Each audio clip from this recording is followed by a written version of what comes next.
সেটা হলো যে হাট থেকে গরু কেনার পরে আপনারা কি কোনো প্রাথমিক চিকিৎসা করেন কিনা? হ্যাঁ, হাট থেকে গরু কেনার সাথে সাথে মনে করেন আমরা বাসায় নিয়ে আসার সাথে সাথে এই গরুকে মনে করেন 2-3 দিন হচ্ছে আমরা জ্বরের ওষুধ টষুধ দিই, মানে জ্বরের ওষুধ দিই, পাও মনে করেন গরুর পাও ধুয়ে দিই ভালো করে, পটাশ দিয়ে গরুর পাও ধুয়ে দিই যেন কোনো রোগ জীবাণু না আসে। আবার জ্বরে বড়ি টড়ি খাওয়ানো হয় আলাদা, এই গরুগুলো কেনার সাথে সাথে আলাদা রাখি, মানে খামারের সাথে সাথে ঢোকাই।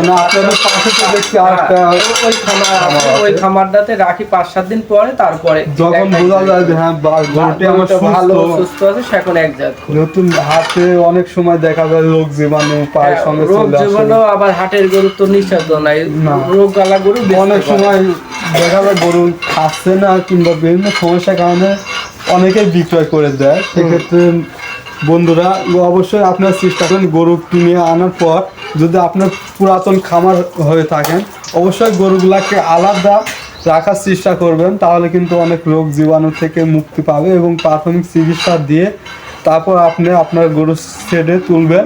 আর যদি একসঙ্গে সবগুলা বিক্রয় করে দিয়ে আবার নতুন করে কিনা হয় সেক্ষেত্রে একসঙ্গে সেটে তুললে সমস্যা হবে না ভাই।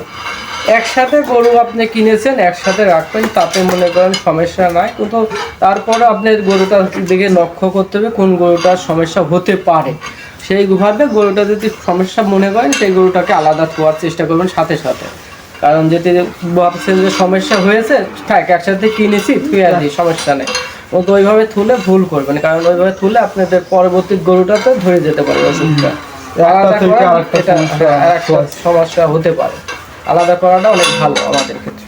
তো প্রিয় ভাইজানেরা, এতক্ষণ আপনাদের গরুগুলা সম্পর্কে জানালাম, এখন আপনাদের সঙ্গে তুলে ধরার চেষ্টা করব গরুগুলার খাদ্য তালিকা নিয়ে।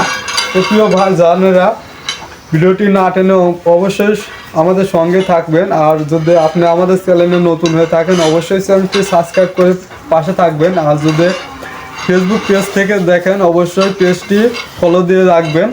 তো প্রিয় ভাইজানেরা, আপনাদের সঙ্গে আলোচনা করব খুবই গুরুত্বপূর্ণ বিষয়, সেটা হলো ষাঁড় গরুর খাদ্য তালিকা। অনেক সময় আমরা ভুলভাল খাদ্য খাওয়ানোর ফলে আমাদের গরু ক্যাটারিংয়ে বাধাগ্রস্ত হয় এবং আমরা গরু মোটা তাজা করতে ব্যর্থ হয়ে যায়। তো সেক্ষেত্রে যেহেতু ভাইজান খুবই অভিজ্ঞ এবং প্রায় 3 বছর ধরে গরু পালন করছেন, তার কাছ থেকে অবশ্যই আমরা সঠিক তথ্যটা জানার চেষ্টা করব এবং আপনাদের মাঝে শেয়ার করার চেষ্টা করব। তো প্রিয় ভাইজান, আপনি যে গরুগুলাকে সকাল থেকে সন্ধ্যা মানে প্রথম থেকে শেষ পর্যন্ত কি কি খাদ্য খাওয়ান? আমাদের এই গরুগুলোকে আমরা সারাদিন খাবার খাওয়াই না, খাবার খাওয়াই সকালে আর বিকালে। সকালে আর বিকালে, সকালে আর বিকালে 2 বেলা খাবার খাওয়াই। আপনার মনে করেন সকালে শুরু করি খাবার মনে করেন খ্যাট দিয়ে একবার, খ্যাটটা একটু খাওয়ার পরে পরের খ্যাট মাখাই আর দিই, মানে সব কিছু খাবার দিয়ে মাখাই আর দিই, তাহলে খ্যাটটা নষ্টও করে না আবার সব খেয়ে নেয়। সেরকম মনে করেন খাবার প্রথমে আপনার কি শুকনা খাবার দেন? হ্যাঁ, প্রথমে শুকনা খেয়ার দিই, শুকনা খেয়ার একবার খেয়ে নেয়, মানে অত সকালে খেয়ার পানি টানি ঘাটা বিরক্ত লাগে, এই জন্য শুকনা খেয়ার খাই। খাওয়ার পরে যখন ওই খেয়ারটা খাওয়া শেষ হয়ে যায় পরে এবার মনে করেন একবার পানি টানি দিয়ে খেয়ার টেয়ার দিয়ে খাবার যেগুলো লাগে সেগুলো আমরা সব দিয়ে মাখাই দিই। কি কি খাদ্য দেন আপনি এই খেরের সাথে মনে করেন খুদের ভাত রান্না করি, খুদের ভাত দিই, আপনার গুঁড়ো দিই, ভুসি দিই, খোল দিই, ক্ষীর দিই। এই আলু আছে, মানে যখন আলুর দামটা কমে সেখন আলুর দাম কম এসে আলু কিনে আমরা মনে করেন মন আলু কিনে 10-15 মন আলু কিনে আলু মনে করেন 20-30 কেজি করে আলু এক জায়গায় রান্না করে খুদের ভাতের সাথে আলু শুদ্ধ দিই, আলু দিয়ে এগুলো সব কিছু দিয়ে একসাথে মাখায় খাও।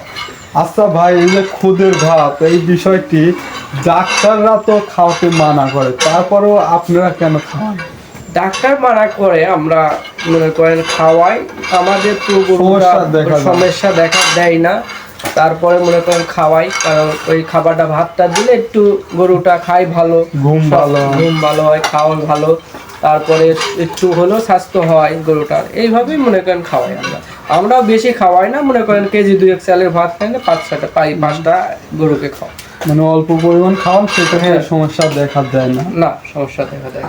তো ভাই, যারা নতুন খামার করবে তারা কেমন গরু দিয়ে শুরু করলে ভালো হয়, এই বিষয়টি খুবই গুরুত্বপূর্ণ, কারণ অনেক সময় দেখা যায় অনেক ভাই খামার শুরু করার পরে তাকে গুনতে হয় লক্ষ টাকার লস, এরকম কিন্তু অনেক খামার আছে যারা হ্যাঁ শুরুতেই এরকম loss করে। এরকম আছে। আমাদেরও মনে করেন শুরু যখন করছিলাম সেখন লস হয়েছে লাভ হয়েছে, এটা তো সবারই থাকবে, তাই বলে পিছে যাব তা তো না। তা তো না। একবার লস খেয়েছি, পরের বার হয়তো লাভ হতেও পারে, এই আশা করে করতে থাকবো।